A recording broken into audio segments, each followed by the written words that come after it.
ఏడాదికో వైవిధ్యం, ఏకదంతుని రూప నేపథ్యం. 70 అడుగుల ఎత్తైన ఖైరతాబాద్ మహాగణపతి విశేషాలు. దూపుడు గారు చెప్పండి, ఏమిటి ఒక పక్క పవన్ కళ్యాణ్ గారు శివరాజ్ సింగ్ వచ్చి భజన చేసేస్తున్నారు బ్రహ్మాండంగా. నిజంగా బాగా చేస్తే సంతోషం, ఒక మాట చెప్పొచ్చు. కానీ అసలు ఆయన కల్పితమైనటువంటి ఫేక్ ఫొటోస్ కూడా వేసి మళ్ళీ విత్డ్రా చేసుకున్నటువంటి తీరు పవన్ కళ్యాణ్ గారు. ఇంకోవైపు డైవర్షన్ పాలిటిక్స్ అనుకోవాలా ఏమనుకోవాలి, ఈయన నందిగం సురేష్ గారిని అరెస్ట్ చేయటం. మరోవైపు వాళ్ళ పార్టీ ఎమ్మెల్యే ఇట్లా చేస్తున్నాడు, అరాచకంగా ఉందని చెప్తే కూడా చంద్రబాబుకి లోకేష్కి ఫిర్యాదు చేసినా పట్టించుకోలేదట. కాదంబరి ఇష్యూని ఎక్కడెక్కడి నుంచో పట్టుకొస్తే ఈ కంప్లైంట్ చేస్తే ఎందుకు పట్టించుకోలేదు? సో వీటన్నిటి మీద మీ కామెంట్ చెప్పండి.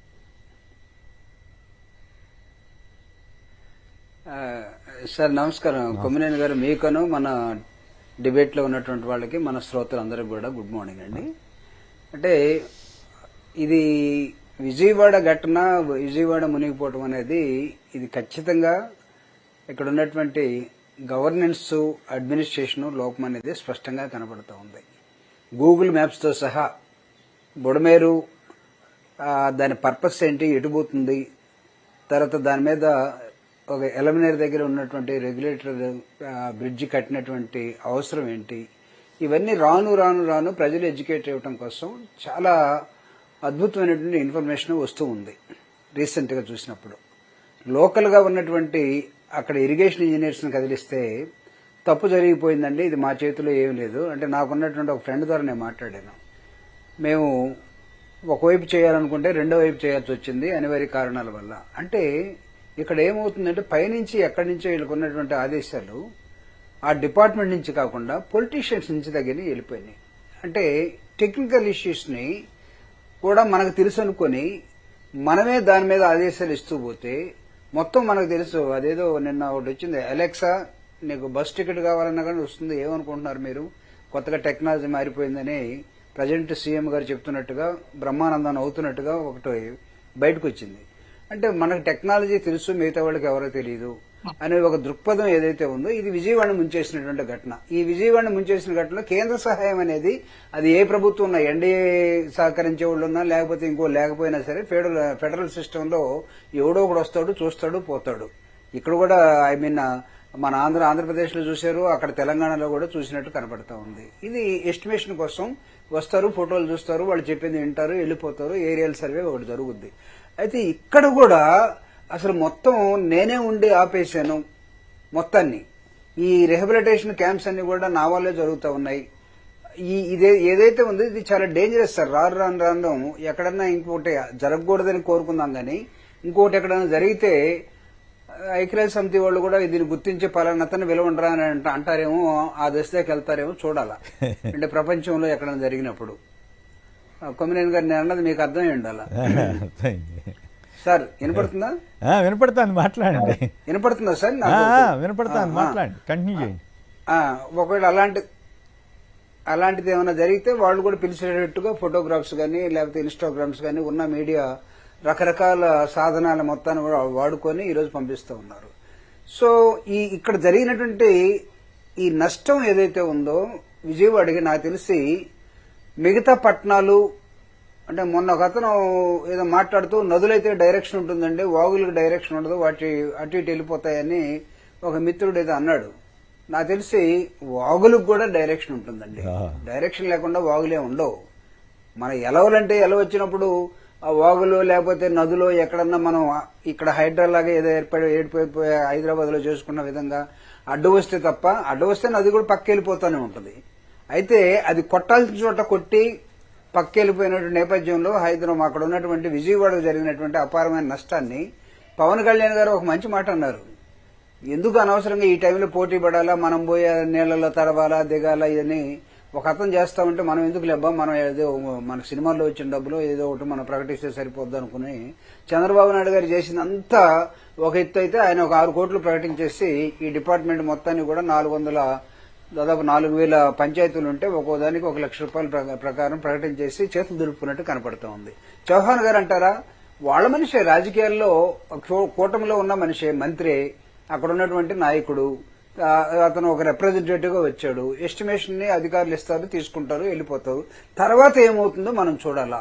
అంటే ఎంత స్పీడ్ గా వాళ్ళు మూవ్ అవుతారో నిజంగా ఇక్కడ మొత్తం చేసేసుకున్నారు కదా కానివ్వండి, వాళ్ళది ఏముంది అన్ని రాష్ట్రం నుంచి చాలా మంది పులిహార పంపించేశారు, కూరగాయలు పంపించేశారు, ఉల్లిగడ్డలు అన్ని టమోటాలు వచ్చేసినాయి అని అనుకుని వదిలేశారు అనుకోండి, ఏదో కొంత ప్రకటిద్దామని. అప్పుడు ఏంటి పరిస్థితి? కాబట్టి ఎవరు ఏం చేయాలో అంతవరకే పరిమితం అయ్యి మన వర్క్ డెలిగేషన్, మనం అడ్మినిస్ట్రేటివ్ లాస్ కొన్ని ఉన్నాయండి. నువ్వు if you're unable to delegate work, don't think that you're everything. You can't do. Team work కావాల్సిన అవసరం ఉంటుంది ఇక్కడ. టీం వర్క్ కూడా బురదలో షూ వేసుకుని ఐఎమ్ సారీ ఒక ముఖ్యమంత్రి గారిని అనొచ్చు అనకూడదు నాకు తెలియదు, కానీ బురదలో కూడా అదే ప్యాంటు అదే షూ వేసుకుని ఎంత దూరం నడుస్తామండి? బురదలోకి నీళ్ళలోకి వచ్చినప్పుడు ఒక నిక్కర్ వేసుకోవాలా, నిక్కర్ తోటి చిన్న షూ లేకపోతే అది కూడా లేకుండా తిరగాల్సిన ఒక నిక్కర్ కానీ ఒక షార్ట్ కానీ అది ఆయన సదుపాయాన్ని బట్టి వెళ్తుంటాడు. కానీ ఇప్పుడు ఇంతకీ ఈ ప్రచారం మీకు ఎట్లా అనిపిస్తోంది? ఆయన నిజంగానే రాంబాబు గారు అడుగుతున్నారు, పవన్ కళ్యాణ్ వెళ్ళి చంద్రబాబు గారు మీరు ఇల్లు ఖాళీ చేయండి అని చెప్పగలుగుతాడా? ఇంకోవైపు ఆదిమూలం ఇష్యూ మీద కూడా మాట్లాడండి సార్. అది నాకు తెలిసి వాళ్ళు ఎవరు చెప్పలేరండి. పవన్ కళ్యాణ్ గారు కానీ పవన్ కళ్యాణ్ గారు కూడా తెలుగుదేశం పార్టీ కార్యకర్తలాగా అయిపోయాడు. ఆయన కలిసినప్పుడల్లా ఆయన పొగట్టం, ఆయన ఎందుకో ఏ పాలిటిక్స్ ఆడుతున్నాడో తెలియట్లేదు. పవన్ కళ్యాణ్ కూడా మనం అండర్ ఎస్టిమేట్ ఆయన ఏం లేదు. ఆయన పొగిడినట్టుగా చంద్రబాబు నాయుడు గారి అనుభవాన్ని మనం ఉపయోగించుకుని మనం అందరం కొత్త వాళ్ళలాగా దాన్ని స్వీకరించి మనం కూడా డెవలప్ కావాలంటే ఎవరికైనా ఏ కోచ్కైనా ఎట్లుంటుందంటే సార్, కోచ్ బ్రహ్మాండమైనడు. ఒలింపిక్స్ లో మనం ఆడినా ఆడకపోయినా కోచ్ బ్రహ్మాండంగా ఉన్నాడంటే వాడు కొంత సెలక్షన్ దాకా వెళ్తాడు. సో ఇప్పుడు ఆయన సినిమాల్లో ఉన్న డైరెక్షన్, ఆయన తీసుకున్న అనుభవం మొత్తాన్ని కూడా ఇక్కడ వాడుతున్నాడు. ఎందుకు సమాజం ఇది కూడా ఒక సినిమా అనుకుంటున్నాడేమో నాకు అర్థం కావట్లేదు. పవన్ కళ్యాణ్ గారు తన నిజ స్వరూపాన్ని పక్కన పెట్టుకుని తన యాక్షన్ స్టైల్ ని పక్కన పెట్టేసి చంద్రబాబు నాయుడు గారిని పొగిడే, నాకు తెలిసి తెలుగుదేశం వాళ్ళు కూడా అంతలాని పొగట్టంలా. ఈయనకు అవకాశం ఎక్కువ ఉంది, దానిలో ఉన్నాడు. ఇంకా మీరు అన్నట్టుగా అక్కడ ఆదిమూలం సురేష్ గారు, ఇక్కడ ఆదిమూలం, ఇక్కడ నందిగాము, వీళ్ళిద్దరి మీద సురేష్ కాదు, ఆదిమూలం కోనేరు అంటే మళ్ళీ ఆదిమూలం ఆయన పేరు వేరే నాయకుడు ఆయన. కాదు కాదు, ఇక్కడ నందిగాము సురేష్, కోనేటి ఆదిమూలం అంటే క్లారిటీగా చెప్పాలి. పొరపాటున ఆదిమూలం సురేష్ అంటే ఇబ్బంది వస్తుంది. ఓకే, కంటిన్యూ చేయండి, కంప్లీట్ చేయండి సార్. అంటే ఇక్కడ ఆదిమూలం, అక్కడ వచ్చేసి నందిగాము ఆయన పేరు, ఇదేమో ఇంటి పేరు. ఆదిమూలం కోనేరేమో అతని పేరు, ఇతను నందిగాము అనేది ఇంటి పేరు. కన్ఫ్యూజ్ కాకుండా ఒకళ్ళ ఇంకొక సురేష్ మీదకి పోపం ఇలాంటివి పోకుండా, లేకపోతే వాళ్ళు ఇంకోటి క్రియేట్ చేసి ఫేక్ ఏమైనా పెట్టేసి చేయకుండా ఉండటం కోసం మీరు చెప్పినట్టుగా క్లారిటీగానే మాట్లాడుకుందాం. సార్ ఈ రాజకీయ నాయకులు అంటే మనం ఓపెన్ గా మాట్లాడితే రాజకీయ నాయకులకి మనం నేర్పాల్సింది ఏంటంటే ఫస్ట్ క్యారెక్టర్ అండి. ఒకటి రాజకీయ నాయకుడు అంటే అబ్బా రాజకీయాలు మాట్లాడద్దురా అంటారు. రాజకీయాలు అంటే వీళ్ళు ఏమనుకుంటారంటే వీడు ఉత్త అబద్దాలే మాట్లాడతాడు, ఏది చేయలేడు అది మాట్లాడతాడు, కోతలు కోసి వెళ్ళిపోతాడు అనేది రాజకీయాల మీద ఒక పవిత్రమైన వ్యవస్థ మీద మనం రాజకీయాలు మాట్లాడద్దనే దశలోకి వచ్చాం. రాజకీయం ప్రతిదీ రాజకీయమే. సో ఇప్పుడు ఈ రాజకీయ నాయకులుగా మనం ఎలక్ట్ చేసుకున్న తర్వాత, లేకపోతే మన సీట్లు ఇచ్చిన తర్వాత మొన్న చంద్రబాబు నాయుడు గారు మేము అల్లటప్ప ఎవరినంటే వాళ్ళని చేర్చుకోము, చాలా మంది చూసి క్యారెక్టర్ ఉన్న వాడిని మాత్రమే మేము పైకి తీసుకొస్తా ఉన్నాడు. అంటే టికెట్లు ఇచ్చేటప్పుడు క్యారెక్టర్లు కనపడలేదా? లేకపోతే కంప్లైంట్ చేస్తే కూడా పట్టించుకోలేదని కదా ఆమె చెప్తాంది. కంప్లైంట్ చేస్తే కూడా పట్టించుకోలేదని కదా ఆమె చెప్తా ఉంది.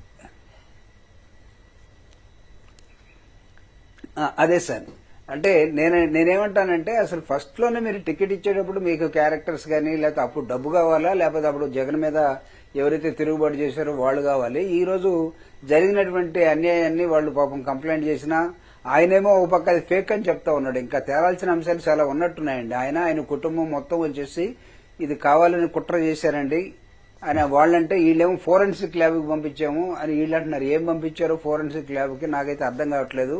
ఆవిడేమో మా ఆయన పోరు మీద నేను పెన్ కెమెరా పెట్టుకుని పోయాను అంటే రకరకాల స్టేట్మెంట్లు ఇక్కడ వస్తా ఉన్నాయి సార్. దాని మీద I think it is too early to talk on that issue. Adimulam గారితో కూడా స్పష్టంగా వాళ్ళ ఫ్యామిలీతో కూడా ఎవరైనా మాట్లాడి చేసుకుని ఉంటే, of course that is their party issue. ఒకవేళ ఫేక్ అయితే ఎవరు అది తప్పు పట్టాల్సిందే, కానీ ఆ అమ్మాయి వచ్చి మీడియాతో మాట్లాడింది కదా, అది సమస్య. అవునవును మాట్లాడింది సార్. కానీ అంటే వాళ్ళ కుటుంబం మొత్తం కూడా నిన్న టీవీ ముందుకు వచ్చేసి, ఆదిమూలం గారి కుటుంబం టీవీ ముందుకు వచ్చేసి వాళ్ళ భార్య, వాళ్ళ పిల్లలు, మా నాన్న అలాంటోడు కాదు, మా ఆయన అలాంటోడు కాదు అని వాళ్ళ లేడీస్, తర్వాత వాళ్ళ అబ్బాయి వీళ్ళందరూ మాట్లాడటం కూడా చూసాం. ఆయన కూడా ఏదో ఒక టీవీకి ఇంటర్వ్యూ ఇస్తూ నా మీద కుట్ర జరిగిందండి, చాలా నుంచి ప్లాన్ చేస్తా ఉన్నారు, నాకు అర్థం కాక నేను ఇదైపోయాను, వాళ్ళు బ్లాక్ మెయిల్ చేశారండి, రెండో వర్షం తీసుకొస్తా ఉన్నారు. ఏదేమైనా సార్ ఒకవేళ అలాంటి జరిగితే తీవ్రంగా ఖండించాలని, నంబర్ 1 ఇర్రెస్పెక్టివ్ ఆఫ్ ఆవిడ చెప్పిందా లేదా అనేది. ఈ వ్యవహారాలు పొలిటీషియన్స్ ఇవన్నీ కూడా ఇట్స్ అంటే మనం ఆపలేం. కానీ ప్రధానమంత్రి మన్మోహన్ సింగ్ గారు ఉన్నప్పుడు మీకు ఒక ఎగ్జాంపుల్ కొమ్మినేని గారు మీ మైండ్ లో రికార్డ్ అయి ఉంటుందేమో. ఒక ఎంపీకి మెడ్రాస్ నుంచి ప్రతిరోజు ఒక అమ్మాయితో పడుకుంటున్నాడని ఒక ఎంపీకి అలవాటు ఉందని వాళ్ళందరూ పోయి ప్రైమ్ మినిస్టర్ కి కంప్లైంట్ చేస్తే అప్పుడు ఉన్నటువంటి ప్రైమ్ మినిస్టర్ మన్మోహన్ సింగ్ గారు పిలిపించేసి ఏంటయ్యా ఇదంతా ఏం చేస్తున్నావు ఏంటంటే, సారీ సార్ నేను రాత్రుల్లో అమ్మాయి లేకుండా నిద్రపోలేను, నాకు వీక్నెస్ ఉంది, నన్ను వదిలేండి ఈ విషయం. ఏం చేశాడు ఆయన? అవును, పెద్ద ఇష్యూ అయింది. కర్ణాటక అసెంబ్లీలో దాన్ని ఏం చేయలేదు కదా, అతను మళ్ళా టికెట్ ఇచ్చారు, మళ్ళా గెలిచాడు. 7 బాధలు ఆడి మన దగ్గరికి వస్తే చాలా అంశాలు ఉన్నాయి కానీ మనం మాట్లాడకూడదు. రెండోది, కర్ణాటకలో లాస్ట్ బెంచ్ లో కూర్చొని వాళ్ళు టీవీ వాళ్ళ సెల్ ఫోన్ లో వీడియోలు చూసుకుంటూ ఉన్నారు, బూత్ వీడియోస్, అది కూడా కనపడింది. సో కాబట్టి ఈ జరగకూడదు. కానీ ఎందుకు జరుగుతున్నాయి అంటే ఈ క్యారెక్టరైజేషన్ లేకపోతే ఒక మనిషి ఇంకొక మనిషిని ఏ విధంగా చూడాలి. మన దగ్గరికి రాజకీయాల్లో ఉన్న తర్వాత బోల్డ్ మంది లేడీస్, బోల్డ్ మంది కార్యకర్తలు వస్తూ ఉంటారండి. వచ్చినంత మాత్రాన ఇట్ డజంట్ మీన్ దట్ ప్రతివాడు నీకు లొంగిపోవాలనో ప్రతివాడు నీకు అనుకూలంగా ఉండాలనో కోరుకుంటే తప్పది. అందుకే సభ్య సమాజం మనల్ని గమనిస్తూ ఉంటుంది, ఒళ్ళంతా కళ్ళు చేసుకుని దాన్ని గమనించుకోవాలని కూడా నేను, ఇది నిజమైతే ఇది తప్పైతే అఫ్కోర్స్ వాళ్ళ పార్టీ ఏ యాక్షన్ తీసుకుంటుందో ఏంటో మనకు తెలియదు. కానీ సస్పెండ్ చేసినట్టు ప్రకటించారు కానీ లీగల్ కోర్స్ ఏం జరుగుతుందో చూడాలి. రైట్, ఓకే, టైం అయిపోతుంది. డాక్టర్ అనిల్ గారు నాకు తెలిసి అదే ఇంతకుముందు కంప్లీట్ చేయండి, చెప్పండి. ఇంతకుముందు కొవ్వూరు నుంచి తెలుగుదేశం పార్టీలో రామారావు గారని ఒక ఎమ్మెల్యే గారు ఉండేవారు. అవును, అది మళ్ళీ తర్వాత ఏదో డిఫరెంట్గా ఏదో అతను చెప్తున్నట్టున్నాడు, ఏదో సర్దుబాటు అయిందో ఏం జరిగిందో గుర్తులేదు నాకు. రైట్, జరిగిందండి. అప్పుడు రాజశేఖర రెడ్డి గారు కూడా అతను పిలిపించి సీఎం గా, అవును, అతను అప్పుడు తెలుగుదేశం పార్టీ, అవునవును, ఆయన అప్పుడేమి ఆయన్నే సస్పెండ్ చేయలే, వాళ్ళు ప్రతిపక్షంలో ఉన్నారు. కానీ ఆయన మళ్ళీ యాక్టివ్ పాలిటిక్స్ లోకి వచ్చాడు. ఆయనకు నర్సింగ్ కాలేజ్ ఉంటే నర్సింగ్ కాలేజ్ లో జరిగినటువంటి గొడవ అయింది, అప్పుడు ఏదో పెద్ద ఇష్యూ పైన దాక్కున్నాడని ఫోటోలు వీడియోలు అన్ని వచ్చినాయి కదా అప్పుడు. రైట్, 2004. అవును, రైట్. డాక్టర్ అనిల్ కుమార్ గారు హుజూర్ నగర్ నుంచి. అనిల్ కుమార్ అప్పుడేం చేశారు? సరే, జరుగుతూ ఉంటే అవి కేసులు వరుసనే నడుస్తూ ఉంటాయి అనుకోండి.